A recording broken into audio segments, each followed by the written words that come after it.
मित्रों सप्रेम नमस्कार। मैं सर्वदेव सिंह उर्फ डॉक्टर सरदेव सिंह आचार्य कलाम, अधिवक्ता हाई कोर्ट इलाहाबाद, दत्तक पुत्र महामहिम राष्ट्रपति भारत, शोधक एवं प्रशिक्षक शारीरिक मानसिक योगाभ्यास संप्रदाय, राष्ट्रीय संयोजक अध्यक्ष भारतीय इंसाफ पार्टी एस, भावी प्रत्याशी उत्तर प्रदेश बार काउंसिल। जब तक कोई जुडिशरी में मुझे कोई योग्यता क्षमता अनुसार दायित्व नहीं मिलता है, यदि कोई दायित्व मिलेगा तो जाहिर सी बात है उसके निर्वहन के लिए अपना प्रयास करना होगा।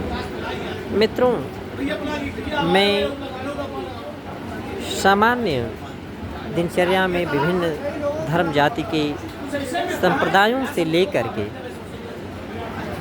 जो संबंधित जाति संप्रदाय के जिनको अगुवा कहा जा सकता है, लीडर कहा जा सकता है, उनसे लेकर के संसद तक के बहस में मैंने यही देखा कि बांटो और राज करो, यही नियत 100% झलकती रही। किसी को भी चिंता नहीं इस बात पर कि we the people of India having solemnly resolved to constitute India into a sovereign socialist secular democratic republic and to secure all its citizens justice, social, economic, political, liberty of thought, expression, belief, faith and worship, equality of opportunity and status, fraternity, assuring dignity of individual and integrity of our nation. In our Constituent Assembly on 26 November 1949, do hereby adopt, enact and give to ourselves this Constitution. यह भावना हमने किसी में भी नहीं देखा। आज कहीं वक्फ board के लिए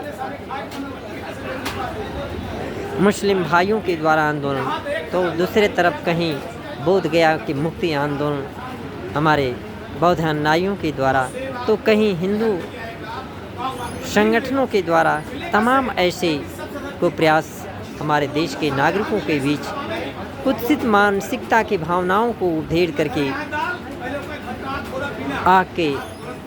आने वाले दिनों के लिए भारत को आग के अंबार पे रखने की कुत्सित प्रयास जारी हैं। और बांटो और राज करो की नीयत 100% सब में झलक रही है कि अगर हमें कहीं से बहुमत मिल जाता है, कहीं से वोट मिल जाता है, तो उसमें बांटने में, उस बंटवारे की लकीर खींचने में कोई गुरेज नहीं है। मित्रों, ऐसी स्थितियों में अगर चारों हर तरफ जो है अपने अपने कुछ सूक्ष्म तुच्छ स्वार्थों की पूर्ति के लिए भारत में बांटो और राज करो की ही नीति नियत रहेगी, तो आने वाले दिनों में हमारे जो नागरिकों की समानता है उनको आपस में ही लड़ कर के जलने मरने की स्थिति भी पैदा हो सकती है। इसलिए मैं सभी भारत के नागरिकों से, सभी मतावलंबियों से यही अनुरोध करूंगा कि किसी भी धर्म, किसी भी मतावलंबी में ईश्वर को, अल्लाह को, भगवान को, 10 गुरुओं को, महावीर बुद्ध को याद करने का, स्मरण करने का कोई सेंस नहीं है, तो इतना है विश्व में कहीं भी किसी भी रूप में ईश्वर हो। यदि मेरी कोई गलती हो उसे क्षमा करें, मेरा मार्गदर्शन करें, मेरी सहायता करें। शायद इसी एक लाइन के प्रेयर में सभी धर्मों का वो सार तत्व निहित है। इसके अलावा जो अगर मनोभावनाएं हैं तो स्वार्थों की है। मैंने आह्वान किया कि ऐसा कोई विधेयक लाया जाए जिससे मंदिर, मस्जिद, गुरुद्वारे सभी के आय व्यय रजिस्टर करने के लिए एक धर्माधिकारी की नियुक्ति हो। वह धर्माधिकारी ऑल इंडिया सिविल सर्विसेज से लेकर प्रोविंशियल सिविल सर्विसेज से लेकर के माध्यम से हो सकते हैं। यह हमारी राष्ट्र की एकता अखंडता के लिए आवश्यक है। वह अगर ऐसा होता है तो धर्माधिकारी किस मंदिर, मस्जिद, गुरुद्वारे की कितनी प्रॉपर्टी है स्वयं नोट करके राष्ट्रित लोकहित में उनके यथोचित नियोजन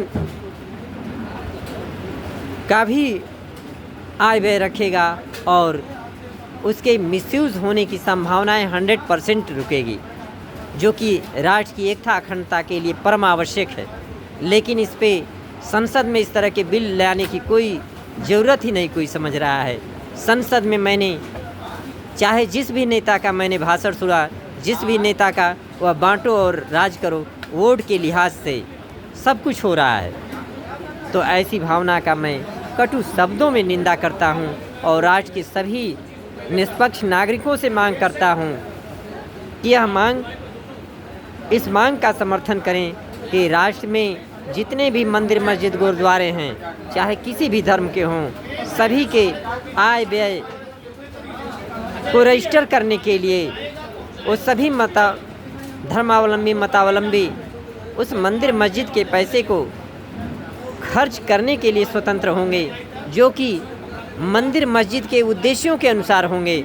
किंतु कितना आय कितना व्यय हुआ इसका रजिस्टर करने के लिए एक अधिकारी धर्माधिकारी होगा, या जो अधिकारी हैं उन्हीं में से किसी को दायित्व निश्चित किया जाएगा, जिससे कि उसका दुरुपयोग न हो सके। अगर किसी मंदिर मस्जिद गुरुद्वारे में एक्सेस पैसे होते हैं तो उसको एकत्व स्थापित करने के लिए या तो उसी धर्म संप्रदाय में या ज़रूरत पड़े तो किसी अन्य मंदिर मस्जिद गुरुद्वारे में भी खर्च किया जा सकता है। ईश्वर के संतान एक हैं तो भारत के सभी नागरिक समान क्यों नहीं हैं? सभी की रोटी रोजी कपड़े की आवश्यकता समान क्यों नहीं है? और जब यही नहीं भारत के नागरिकों के विभिन्न धर्मावलंबियों के समझ में आ रहा है तो भारत के सभी नागरिक समान कैसे हैं?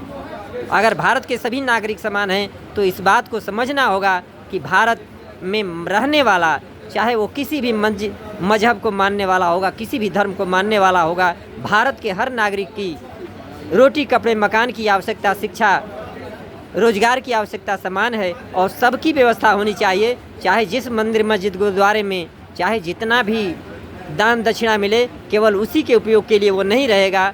जहाँ जैसी आवश्यकता होगी वहाँ वो खर्च हो सकता है।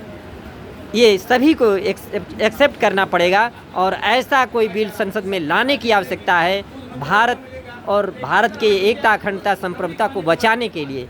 इन्हीं बातों के साथ में सरदेव सिंह उर्फ डॉक्टर सरदेव सिंह आचार्य कलाम आप सभी को सप्रेम नमस्कार।